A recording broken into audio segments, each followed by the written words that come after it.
live now. Okay.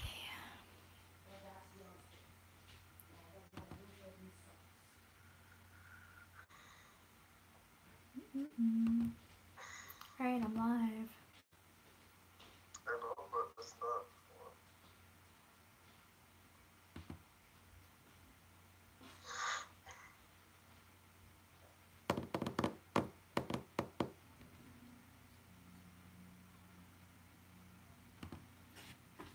Yeah, I can use this.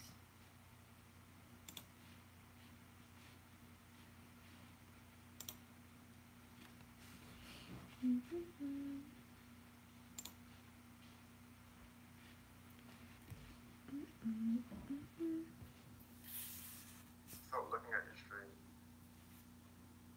What? You look like every 2 seconds. Because I want to check. How do I? Wait, are you the one who's on? Yes. Oh. But how can I? See, I want to chat, but it doesn't give me an option. Yeah, I'm gonna mute your stream. Yeah, I'm... Oh, okay. I'm gonna have to mute yours when people come on.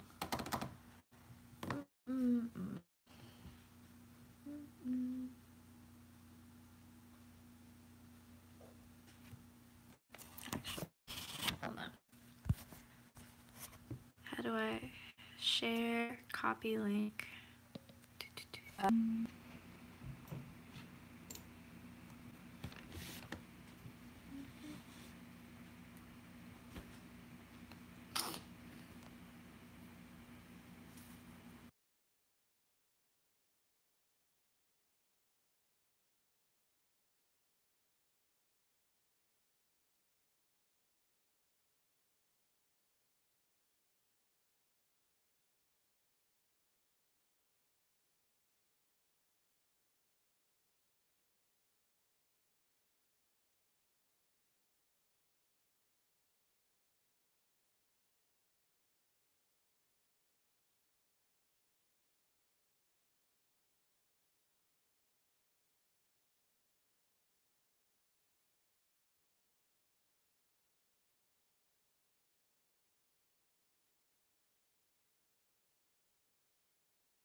Okay, this is a little weird. I haven't tried this before, but let's see. Yeah, that's okay. That's fine.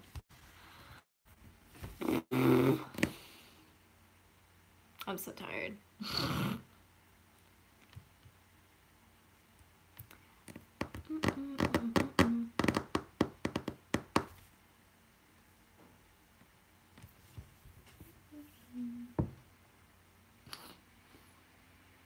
By the way, like, I thought I could chat with you guys on here, but I don't think I'll have the option on my phone, so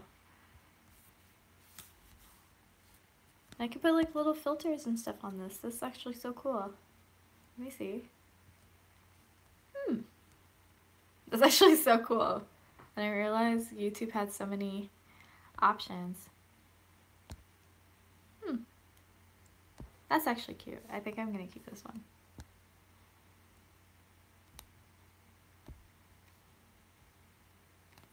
That's actually kind of cute.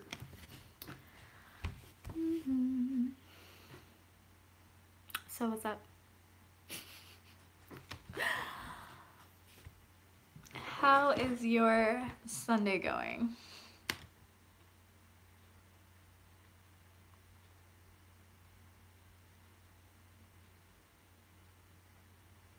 You. Yes, you.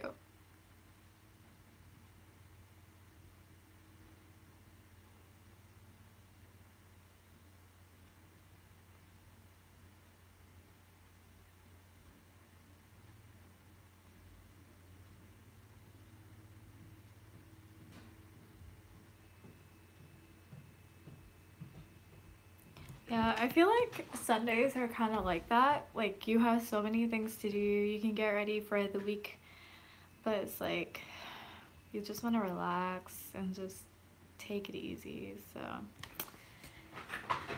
it's kind of it's kind of one of those like mixed feelings because you know like Monday's coming up, but then it's still the weekend. So I mean, you just want to relax.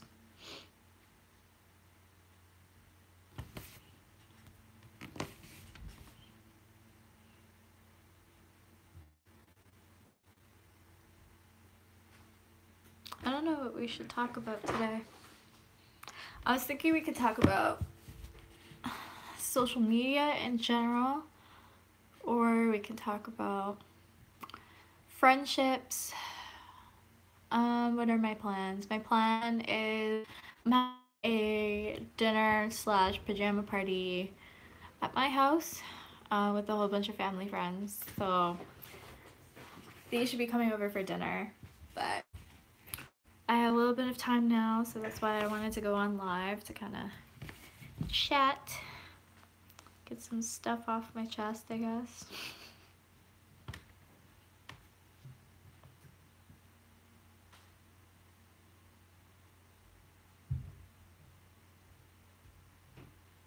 Oh yeah, yeah, I have shadowing too, which should be fun. I'm hoping there's like, okay, as bad as this is gonna sound, I hope there's a lot of cases, which means that's a lot of sick animals, but at the same time I'm actually hoping, so then there's stuff to do.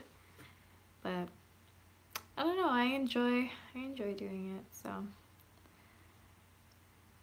I'm not cruel. It's just a matter of having stuff to do while I'm there. Like I just don't want to like go there and then just be standing around not doing anything, you know? So that's the only thing.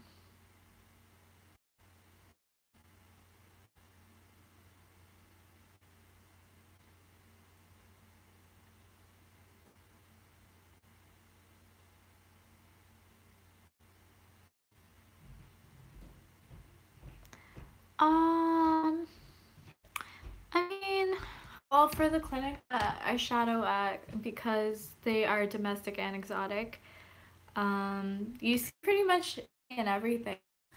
A lot of it could be, we've seen a lot of like bloat disease, which is basically when the stomach fills up with a lot of gas and air and it starts twisting on itself. So we see a lot of that. Just normal like spay neuters. We see a lot of exotics with different kinds of issues, sometimes viral diseases, um, which I mean, obviously they have to be put in isolation for that. But it's just mostly like your typical like dermatitis, spay and neuter, upset stomachs. We've seen now that it's spring, there's a lot of like insemination cases. So a lot of breeders will bring their animals in and we have to inseminate them. So that's really cool. So it's just a whole bunch of stuff that we see all the time, but it's cool because it's a lot of experience. How do you prevent bloat? Um, well, I guess from a owner standpoint, never feed your animal too much food, and by that I mean just make sure your animal isn't overeating. Try. I know a lot of vets will say like try and put food out for like for dinner time or whatever the case is, and then after half an hour take away the food so then they're not constantly eating, because some animals will just constantly eat because the food is constantly out, so that can also cause that. But there's not really much that you can do because some breeds are actually more susceptible to bloat because of the design of their stomachs and their body cavity compared to other breeds. So most like more breeds will have it more than others, so you can't really prevent it except for the food aspect of things. If it happens, I mean, it's something that can be treated. I mean, it could be fatal if you don't catch it early, but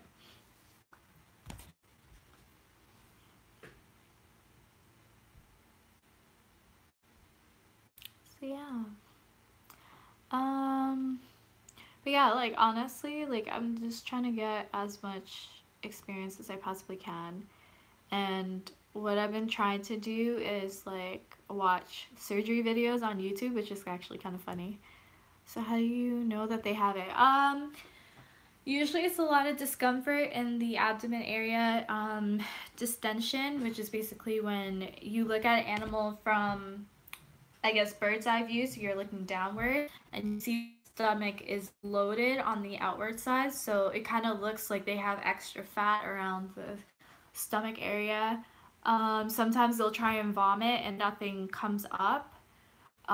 So that kind of gives you indication that there might be bloat going on.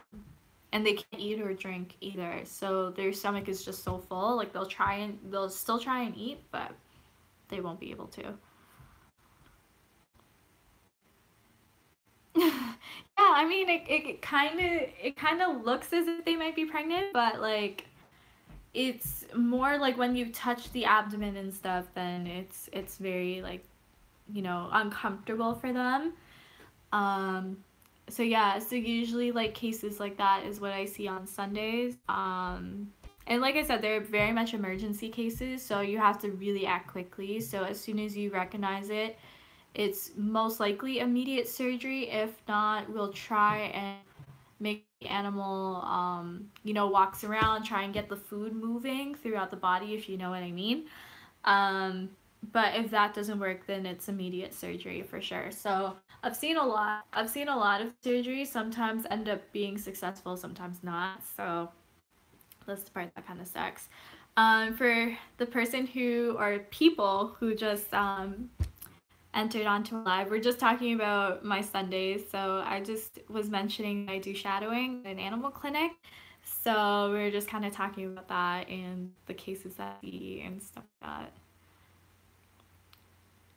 So, okay, so basically, once you take an x ray, you can kind of see what's happening in the stomach. So, if you see a lot of food and stuff like that, a lot of the vets will try and make sure that the food comes out of the stomach before we do surgery.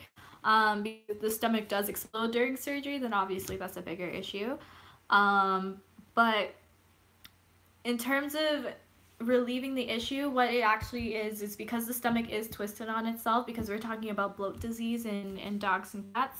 So the stomach is twisted on itself. So it's more a matter of untwisting the stomach so then it relieves that air and that pressure, because that's what's causing most of the discomfort. It's not the fact that overate, but it's the fact that like you have so much air and pressure in the stomach, so it's causing a lot of discomfort and stuff like that. So yeah, so I mean we see that quite often, and like I said, like more breeds are more susceptible to that than others. So it's not really a matter of, preventing it. I mean, you can prevent it to a certain extent, but you can't really. Doesn't salt balance the pressure? Yes and no. It's more air pressure than it is from like fluid pressure. So it's more air pressure and stuff like that that's causing the discomfort. So it's really just the air that's causing the stomach to kind of twist. So think of it kind of like a balloon. So when you fill it up with air and you start twisting it, it creates more pressure. So kind of think of it like a twisted balloon, kind of. So it's not exactly fluid pressure, it's just more air pressure. So you kind of have to relieve that air pressure, but with the relief air pressure, you can spark up the heart rate and stuff like that. So most of the emergency cases are very tense because once you untwist the stomach, your animal could go into cardiac failure because all of that air pressure is now released, and obviously the air and like the lungs and the heart is going to get that overflux of air, and it's like, whoa, what am I supposed to do with this, you know what I mean? So it's very much like It's just it's a very tense surgery, but it can be corrected for sure. So yeah, that's pretty much my Sundays. I mean, I obviously get to see like the cute like animals and stuff like that too. Reverse vacuum. I mean, it would be easier to do that, but I mean, I don't know if that's 100% possible. Um, but yeah, but like I mean, even when I'm there, like I get to see like the cute, the cute animals. I get to play with them and stuff like that. But it's not always a happy-go-lucky day. Sometimes it's just a very sad day, and you just lose every single case that you have. So it's kind of just one of those things you kind of just have to not even go in there with expectations. It's like whatever happens, happens. So yeah. Um, let's see. What we can talk about today. Sing the song. I mean, I would, but I don't even remember the entire song. But that movie was actually it's such a good movie. I mean, I love Beyonce, so I mean, anything that she's in, I'm gonna love it. But yeah, but I mean, lyric genius. Yeah, low key, right? I should probably look up the words. Um, but yeah, I guess in terms of like what I want these lives to be like, it's just more of a chit chat, nothing in beauty, makeup, hair related. I just want it to be very much like casual, chill. You can ask me like anything else outside of beauty and hair and stuff like that because I realized like that's not what I don't want my whole platform to be just about hair, beauty, giving you guys tips and tricks and stuff like that. I want it to be more, like you guys can actually relate to me. You guys can actually talk to me about stuff. Um, but yeah, but I think what I wanted to really talk about today, and I kind of go back and forth on it, is social media and living outside of social media because I think, especially in this generation, it's really important to learn how to live outside of our phones, live outside of our computers, and actually embrace the life that we have. Because it's really sad how everybody kind of just, as soon as something happens, whether that's like a special event or, something's happening, it doesn't even have to be special. Like the first thing we think about is putting it on social media. Well, live streams is because I want to talk to you guys, but basically, it's really important to just kind of embrace the moments that we have and just kind of, live within it. Because if you really think of like take up that time to, like put it on Snapchat, put it on Instagram, put it on Twitter, or whatever other social media that we can put our lives on, we miss those moments in real time. Like, we miss what happens, like, real true emotions that can happen during those events when we just, we on Snapchat or we put it on Instagram or Instagram story and stuff like that. And those moments you can never really get them back. Like once they happen, they happen, and it's really unfortunate to think that our lives are so consumed by being on social media all the time that we lose out on these real moments with real people and real time, and there's no way of getting those back. So I mean, I've been kind of contemplating that in my own life, and I mean, it's hard because like especially the life that I chose to be on YouTube and stuff like that, like obviously there's a certain level of content that I need to put out. Of course, I have to show you guys what my life looks like and stuff like that, but at the same time, it's like when do I actually get to experience those moments for me? Like when do I actually get to just sit back and be like, wow, like I can take this all worrying about, oh my gosh, I need to put this out here, and oh, like these people need to see what my outfit looks like, or oh, these people need to see like what my life looks like on a daily basis. You know, it's hard, especially for people who are in the limelight and that's the life that they chose. But even just everyday living, like I truly believe there's a time and a place for everything, and not everything truly has a place on Instagram or on Snapchat and YouTube and stuff like that. Like, I think it's really important to take the time and invest it within yourself and invest it within the people that you're actually with, and actually take some time to actually experience life without putting it on your phone. You know, like that's just so important to do. So I know for 2018, like what I've been trying to focus on is like just taking a few minutes to myself and not be on my phone, not be on social media, and just kind of just breathe, relax, and take it in, and just try and live in the moment, because you can't, like I said, you can't get those moments back at all. And it's sad that like everything that people do or say has to end up being on social media. Isn't it nice to share the moments? I didn't get to read the rest of that comment. Um, but I mean, it is nice to share it on social media. I mean, it's because you're connecting with so many other people that you can't connect with in that moment, obviously. Like, you can have friends who are overseas or something, and they can actually see what you're up to and stuff. So it's a great updating people. And I'm not saying, of course, like, it has benefits, don't and it is enjoyable, but at the same, like, does everything, every part of your life on there. You know what I mean?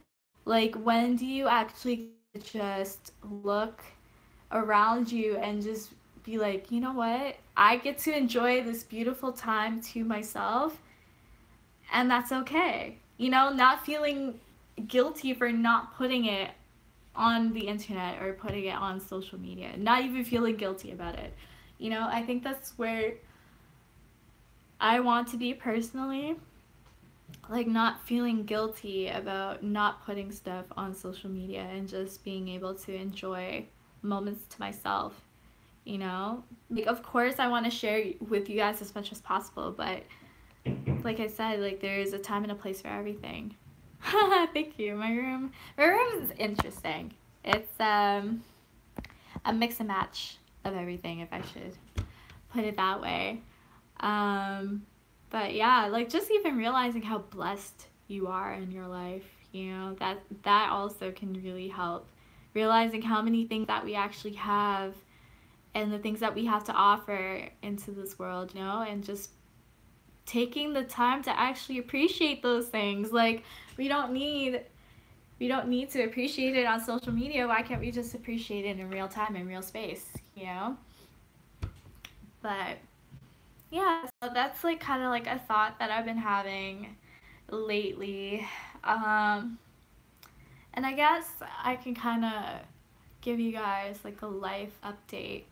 So basically, right now, I'm just in this waiting period. Let's just put it that way. A waiting period of waiting for things to happen, and kind of getting my life started. Of course, like, I've graduated from university and I'm still at home. But I am planning on moving on in education, and I'm hoping to do that in September. So hopefully that will be something that will definitely happen. Um, but there's also a point too where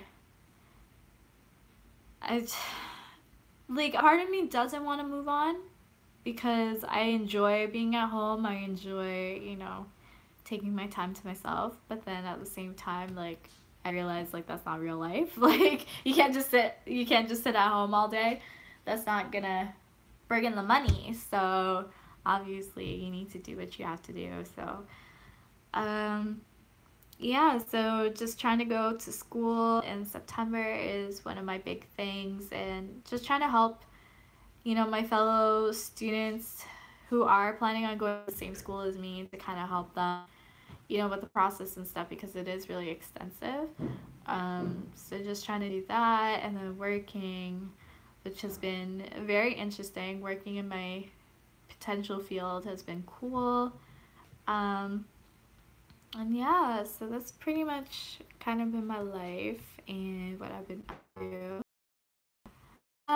So I work at an animal hospital and I do kind of just the odd jobs, like just cleaning, taking care of the animals, restraining if that's needed, take care of surgery equipment, like cleaning and stuff like that. So I don't necessarily like do anything like, administer medications and stuff like that because I'm not trained to do that, but I do get to see that and I get to learn while I'm on the job. So it definitely helps.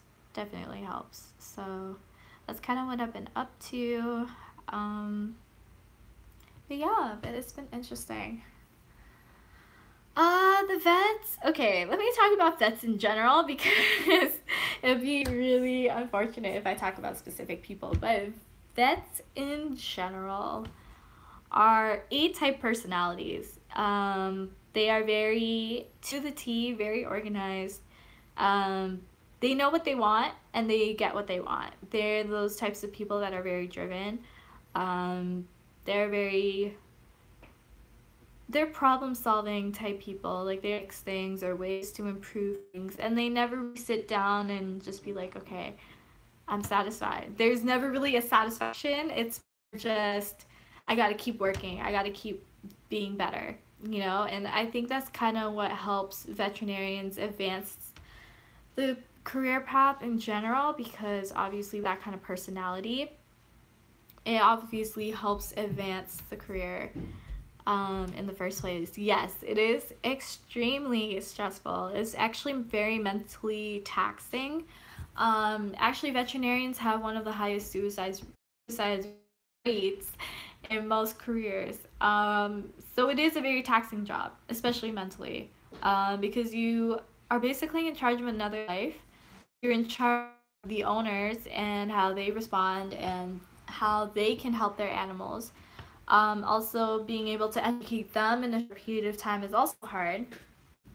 But because these animals can't speak, we have to basically figure out what's going on by just pure behavioral indicators and medical indicators. So it's not as easy as people think it is. It's not like you're just playing with animals the entire time. You experience death every single day, and you kind of just have to pick up and move on. So it is mentally taxing, and kind of just I've talked to a lot of vets as to how they cope with that, and a lot of them say one, they don't bring work home. um, that's just something that they've kind of learned how to do over the years because you can't be working 24/7. Like nobody works like that. Because eventually your brain does get tired and you do get tired of constantly working. So that's one thing. And they also have a lot of hobbies. I know a lot of them do a lot of outdoor sports or they do traveling. Some people like knit, they refurbish furniture. There's a plethora of things that people do, but they always have that outside joy that they at least get to go and do. So then it's completely outside the field and, they're able to, have a little bit of downtime and help cope with it. How would I cope? I mean, it's hard. I think a part of it would. Okay, so to be quite honest and to be quite frank, what has helped me personally, especially when I see cases of euthanasia and stuff like that, is kind of just mentally taking myself out of the equation, taking myself out of the issue, and not tapping into what I feel emotionally during that time.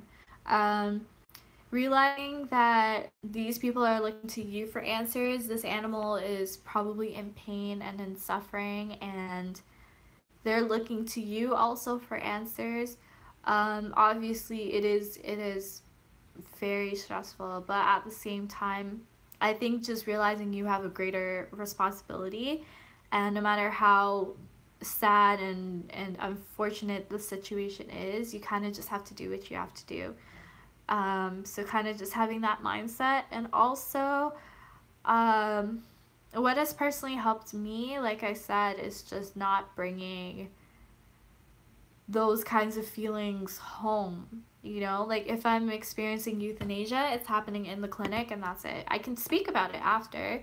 That's not a problem. But I don't allow myself to feel that emotion. So I kind of just lock that away. And again, as sad as it is, realizing that death is inevitable kind of helps with that too. But I mean, I always have my outside joy. Like, I don't do this full time, so I don't know what it would feel like full time. But just having, you guys to talk to, or doing social media and YouTube, and, like being with my family, my friends, hanging out with my boyfriend, like things like that definitely help because you realize there's more to life than just these unfortunate cases that you can't even remedy sometimes. They're just completely out of your hands and there's nothing that you can do. So I think just realizing your limitations, one, and just kind of being able to have other people and a good support system and just having outside hobbies, I think is definitely how I cope with it every time I experience it.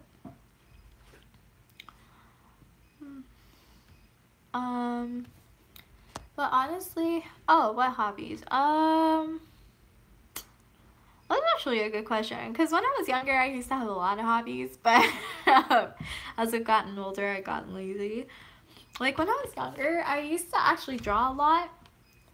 Yes, I sleep a lot too. I used to draw a lot, and I used to like freehand, which was really fun. I used to draw a lot of comic characters, so like Kirby, Sonic, um, Mario and things like that. I always used to Hello Kitty. That used to always be my favorite. So I used to freehand comics and stuff like that. I used to play the piano, which was such a stress reliever and such a good education. Musical education actually is pretty important. So I definitely appreciate, having learned how to play the piano when I was younger. So that was really fun. But now, I do sleep a lot. That's pretty much my hobby. Netflix is my hobby, if that's even considered a hobby. Social media, YouTube, of course, that's my hobby. Um, yeah, it's mostly those things are really my hobby. Why don't I do these things anymore? Part of it is laziness. A part of it is also, I think a part of it is realizing that I probably won't be able to do it as well as I used to do it before, and obviously it comes with practice. Um, but I think it's just that mental block, like, oh, I won't be able to do it properly, so that means I won't do it at all.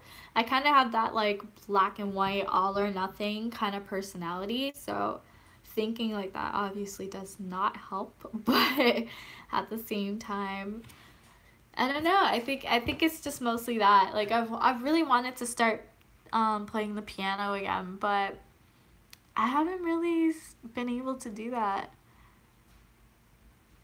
Yeah, I am doing it for fun. So I think it's more of that mental block that I need to get away from, and just realize that I am doing it for fun and it's not for perfection. But again, it's that black and white, all or nothing kind of mentality that kind of gets me every time. So yeah. What else do I do? Hmm. What else do I do? I mean, I watch YouTube videos. I actually watch a lot of surgery videos, which is actually really interesting. Lock away the mentality. I wish it was that easy, but it's not. Um, But yeah, like I think I watch a lot of surgery videos, which is kind of gross for most people, but I actually I actually genuinely enjoy them. So I mean, if that's gonna be my career path, I mean, might as well start liking it. So that's what I've been doing. Oh my goodness, I have hair all over my chair, which is really annoying. What about my gym life? Gym life has been so stagnant lately. And it's because of laziness. When I was in school, it was a lot easier because I was on campus. So I'm like, okay, the gym's right there. I can just go. And I always had my gym bag on me. So it was never really like, oh, I don't have my clothes with me. I can't go. Like, I always had it. So I'm just like, if I have a few extra hours, like I always used to go. Now I'm really lazy, even though we have like a gym room right outside of my room. So you guys can tell how lazy I am. I'm so lazy. But I mean, I genuinely want to. Exactly, I really want to try and do more home workouts. Like, my boyfriend gave me like these resistance bands. So I've been trying to do those every night. I do a lot of stretching now, which because like I have scoliosis, it's actually really important for me to stretch, especially in the morning, because I kind of sleep in fetal position all night. So that's really not good for my back at all. So I try and stretch as much as possible. So it's not exactly a workout, but I try and do a lot more of that. Yeah, so scoliosis is basically a curvature in my back and the spine. So basically, it can be in an S formation if it gets really, really bad. Um, but yeah, so I've been diagnosed with that. So I'm just trying to kind of manage it and try and build up my back as much as possible because it's actually my shoulder blade, which I think is like pretty much this muscle right in here. There's a bone that sits right on top of that muscle right there. That muscle on one side is actually underdeveloped. I was born that way. So it's always been underdeveloped, and basically because of that, my back's pulling more on one side than the other side, and it's been like that ever since I've been born. So basically, the curvature is going to grow in. So everybody does have a curvature, but it's different. Like, this is an S formation curvature. Now, your spine is generally supposed to be a nice arch, you know what I mean? But this is literally like, if it's really bad, it'll grow in an S formation, and you can imagine how painful that is when it gets to that point. So I've just been trying to like stretch as much as possible, try and develop that muscle, but it's really tough and it is painful actually. Does core help with more posture? Actually, yes. I've heard from a chiropractor that I've spoken to that more core exercises definitely help with scoliosis. I personally don't like core, and that's the least part that I work on, which should probably be the most, to be honest. But um, yeah, I try. I don't really try to work out my core, but I know I should, so I need to. Um, but at this point, like, I pretty much just work on the lower body. I basically work on the lower half of my body. Cause I mean, I think it's the most fun to work on, to be honest. And there's so many different variations and stuff like that. So, I mean, it is like that with most workouts anyway. You can always customize it too, and there's always different variations and stuff. But I just find it more fun to work on lower body, so that's mostly what I've been working on. Hamstrings kind of my main thing right now, so I've been trying to work on that more often.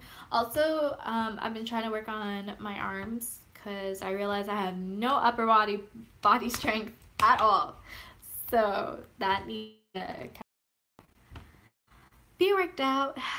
But yeah, that along with eating more healthy, life has been a good life to me, so I've been trying to upkeep that and stuff. So we'll see how it goes. Um, but yeah. Oh, yeah. This hair on my eye. how are my meals? My meals are actually pretty decent. They're obviously, I don't try and overeat. But I did lose a lot of weight because I had my wisdom teeth pulled, and on top of that, before that I went to Cuba and I got food poisoning, so I was pretty much dropping weight like crazy. So I am trying to eat a lot more now. But my meals are actually really good. I try and incorporate a lot of fruits and stuff, like basically like in the mornings. Sorry guys, one sec. So yeah, so I basically try and incorporate a lot of fruits in the morning, like through smoothies. So I try and do that, and then I try and eat, yeah, just mostly fruits.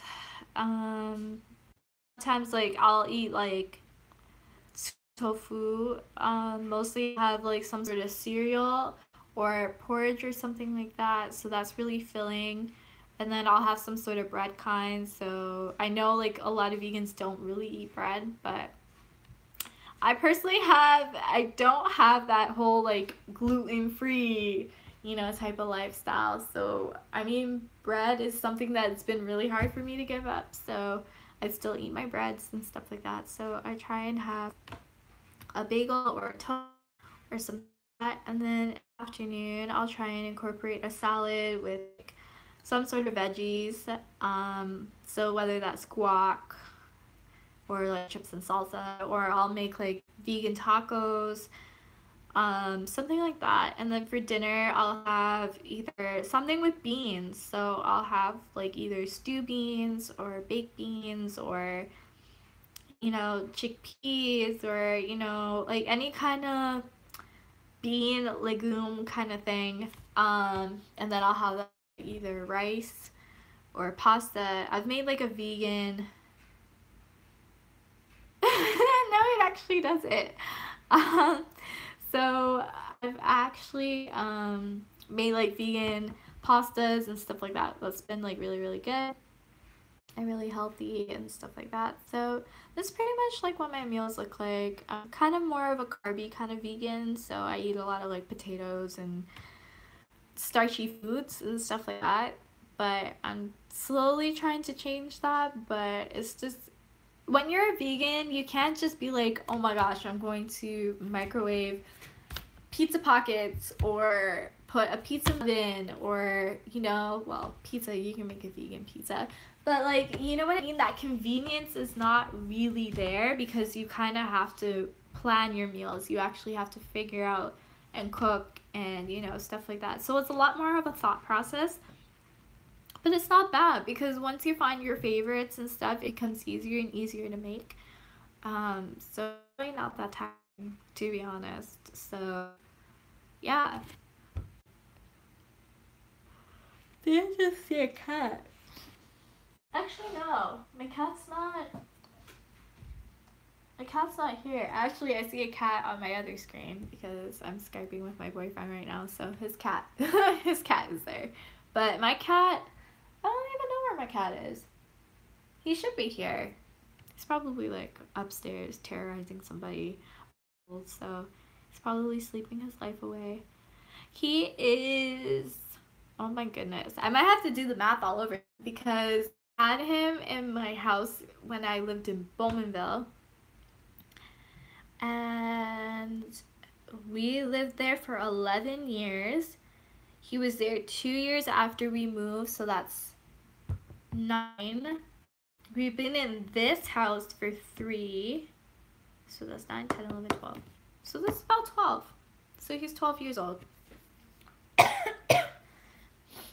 Yeah, he's about 12 years old. Either 12 or 13. So yeah, so he's quite old, but he's still here.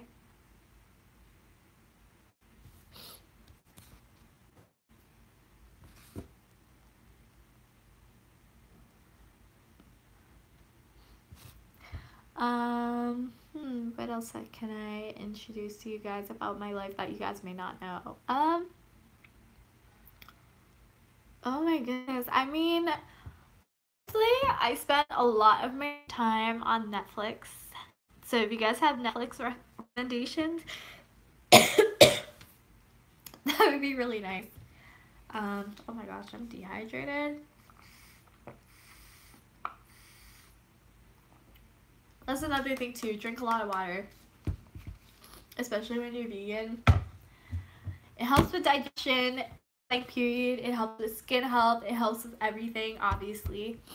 But for me, like I've been trying to detox as I've been vegan and stuff like that. So water definitely helps. Moving along, oh, that's been good. But yeah, in terms of Netflix, Netflix is my obsession, of course, with pretty much everybody else on this planet. But I've been rewatching Bones, which has been it's been my obsession. I love it. I've been watching How to Get Away with Murder.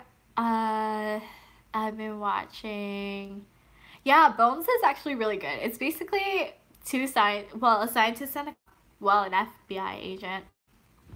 They basically solve murder cases, so that's been really cool. So yeah, How to Get Away with Murder. I've been watching Jane the Virgin, which is I'm obsessed.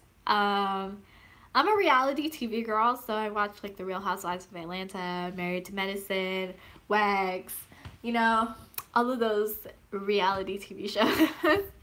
But I don't watch the Kardashians, so I will not go that far. But I also watch a lot of Animal Planet shows. So I watch Dr. Pol, which his name is Jan Pol, and he's basically a very famous veterinarian in Michigan.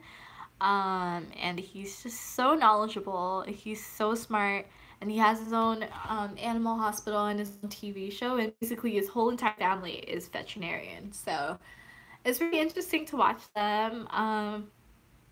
Sometimes I watch The Vet Life, which is about 3 African American veterinarians. So that's been really cool to watch. I watched My Cat from Hell, which is basically cats that don't exactly behave well in their homes, and it's either they have to be moved to another home due to their behavior, or something has to happen. So basically a specialist comes in, which he's a behavioral specialist, and he comes in and he assesses the cat's home and stuff like that, and he kind of makes recommendations and stuff like that. And it's actually funny because most pets act out due to their environment.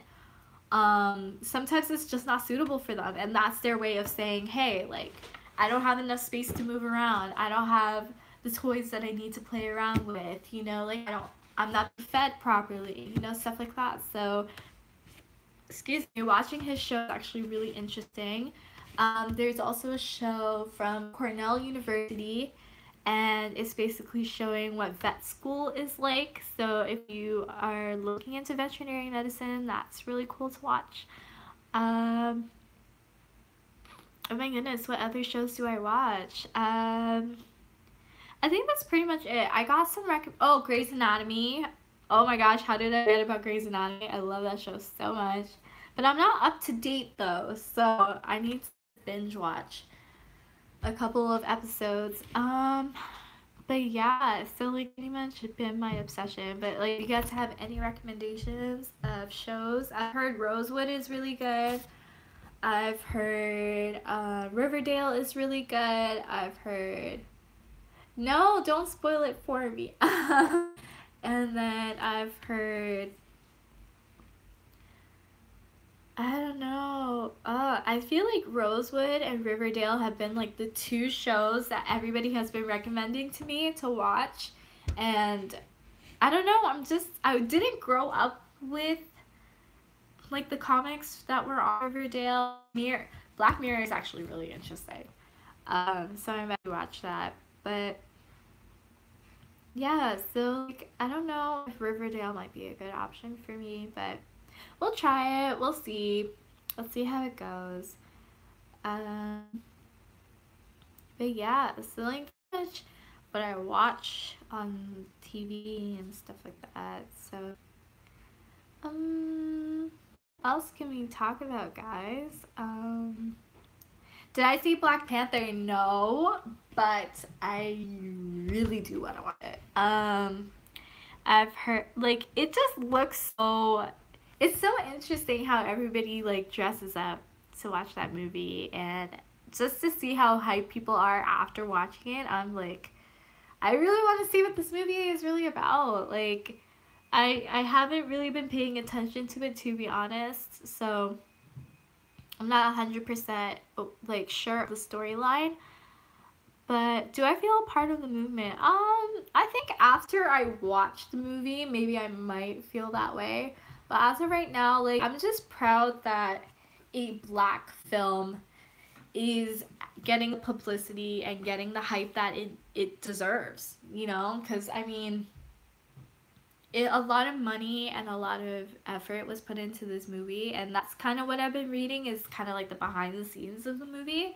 So I know there's been a lot of work and a lot of effort into this movie, but I'm really proud, you know, and it really shows like when everybody puts their money together towards something, it makes a really, really big impact. And especially like when us African Americans, like when we put all of our money together, you know, like we can do some amazing and beautiful things with it. And I think that movie kind of represents that and it embodies that. So I don't know. I think I'll be excited to watch it. I don't want to watch any trailers to spoil it, but I definitely want to know a little bit more about the movie before I see it. But I'm excited. Like, I think I'll dress in all black if I was going to see it. I don't know. Like, I have a dashiki, but it's really cold outside for me to do that. Like, it's just way too cold. So I think I'll dress warmly and wear my all black. But yeah, like, I think, I don't know, according to what everybody's been saying, like, it looks like an amazing movie. Well, thank you for watching. Really appreciate it. And yeah, guys, I think I'm probably gonna end it here because I need to go shower and get ready because my guests should be arriving soon. So I'm gonna probably end it here, but I'm probably gonna put it up for you guys to watch so you guys can see a little bit of it after. But yeah, I hope that you guys enjoyed this. Hopefully I'll be able to do it at least weekly, if not monthly. So yeah, guys, hopefully I'll get to see you guys in another YouTube live session. Bye, guys.